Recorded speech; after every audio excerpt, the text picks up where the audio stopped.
আচ্ছা মৌসুমী, আমাদের ট্রেনিং এর কি অবস্থা? স্যার অনেক ভালো, আমাদের এখানে এখন অনেক স্টুডেন্ট ভর্তি হচ্ছে। আরে সাদিয়া, এই তো ভাইয়া, আপনাদের এখানে আসলাম ড্রাইভিং শেখার জন্য। অনেকের কাছে শুনলাম বিআরটিসি তে নাকি এখন অনেক ভালো মানের ট্রেনিং দেওয়া হচ্ছে। হ্যাঁ তুমি ঠিকই শুনেছো, বিআরটিসি আর আগের মতো নেই, এটা এখন বদলে যাও বিআরটিসি। চলো তোমাকে ঘুরে দেখাই।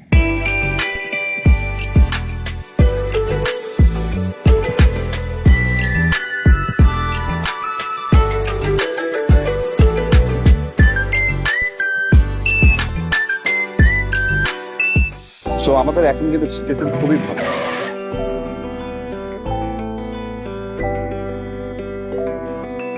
ট্রেনিং এর কি অবস্থা, তুমি কতটুকু শিখলেন? ভাই আমি তো প্রায় শিখেই ফেলেছি।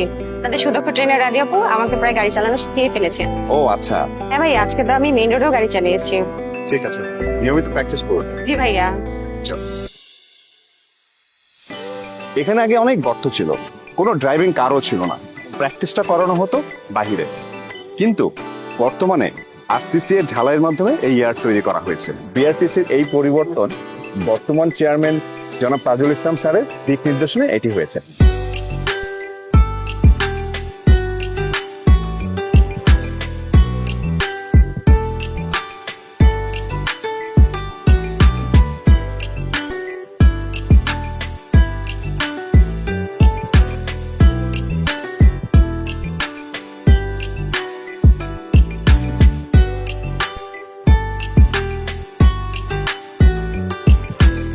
ঠিক আছে, থ্যাংক ইউ।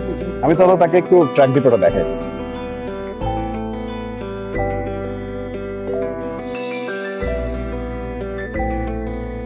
এইখানে আগে দুটো ঝুঁকিপূর্ণ ফ্লেট ছিল এবং বৃষ্টিতে হাঁটু পানি হতো। আচ্ছা তাই? আর এখন দেখো, সুবিশাল ইয়ার্ড, ওয়ার্কিং শেড, একটি আধুনিক মসজিদ এবং আধুনিক অফিস। এ তো দেখি পুরো বিদেশি কর্পোরেট অফিসের মতো।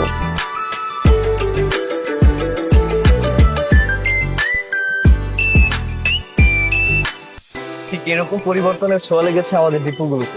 আমাদের পরিবর্তনের ছোঁয়াগুলো ওকে একটু বুঝিয়ে বলো। আগে ডিপোর অধিকাংশ গাড়ি অকেজো হয়ে পড়ে থাকতো, কাজ করার মতো কোনো পরিবেশই ছিল না। কিন্তু আমাদের বর্তমান চেয়ারম্যান স্যারের দিক নির্দেশনায় আধুনিক এসি করা যাত্রী কাউন্টার, চারদিকের boundary, main gate, working shed, আধুনিক অফিস রুম, আধুনিক যন্ত্রপাতি সহ অজস্র আধুনিকায়ন এবং প্রয়োজনীয় সংযোজন যুক্ত করা হয়েছে। শুধু তাই নয়, পুরাতন বসে পড়া বাসগুলো নিজস্ব মেরামত কারখানায় মেরামত করে বাস সংখ্যা বৃদ্ধি করা হয়েছে। এতে আয় বেড়েছে, তাই নিয়মিত মুনাফা করছে বিআরটিসি। সাদিয়া, কি বুঝলে? আসলে ভাইয়া, আমি তো দেখছি বিআরটিসির এক অভূতপূর্ণ পরিবর্তন। বাংলাদেশ সড়ক পরিবহন কর্পোরেশন বিআরটিসি দেশ এবং দেশের মানুষের সেবায় সর্বদা নিয়োজিত। সেবাই আদর্শ।